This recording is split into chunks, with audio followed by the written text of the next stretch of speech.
Hello friends, இந்த ஆடிலாம் வந்துச்சுன்னா வீட்டில் இருக்க மருமகளுக்கெல்லாம் ஆடி விருந்து போடணும்ல. அதுக்காக எங்கள் அம்மா வந்து இன்றைக்கி கூப்பிட்டுருந்தாங்க. பிரேக்ஃபாஸ்ட்டுக்கே கூப்பிட்டுருந்தாங்க. ஆனால் நான் கிளம்பி போகிறதுக்கு ஆஃப்டர்நூன் ஆயிடுச்சு. அப்புறம் ஸ்டார்ட்டருக்கு ரத்த பொரியல் தான். சின்ன வயசுலலாம் பிரேக்ஃபாஸ்ட்டுக்கு ரத்த பொரியல் மட்டுமே வந்து சாப்பிட்ருக்கோம். ஆனால் இப்போலாம் வந்து கொஞ்சம் லைட்டாக தான் சாப்பிட முடியுது. அப்புறம் 90s கிட்ஸோட தாய் அப்படின்னு நிரூபிக்கிறதுக்கு எங்கள் அம்மா வந்து இந்த குட்டி தூக்குவாளியில் இந்த சோன் பப்படி, அப்புறம் கடலை மிட்டாய் அதெல்லாம் வந்து வாங்கி வச்சுருந்தாங்க. அப்பயும் அது ரூ. 2 தான், இப்பயும் அது ரூ. 2 தான். ஆனால் கொஞ்சம் குவான்டிட்டி மட்டும் கொஞ்சம் குட்டி ஆயிடுச்சு. டிவியில் ஓடுற படத்தை பார்த்துட்டு எடுக்கிறதுன்னு தெரில, வாயில போடுறதுன்னு தெரில. டபக்கு டபக்குன்னு எல்லாத்தையும் எடுத்து வாயில போட்டாச்சு. குண்டு குண்டுன்னு குலாப் ஜாமுன் எவ்வளோ அழகாக இருக்குது பார்த்தீங்களா?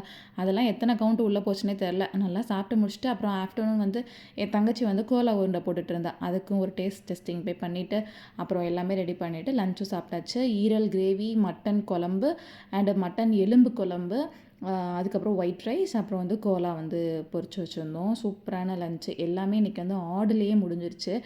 நல்லா ஈரல் கிரேவி போட்டு பெசஞ்சு சாப்பிட்றதுக்கு அப்படி இருந்துச்சு.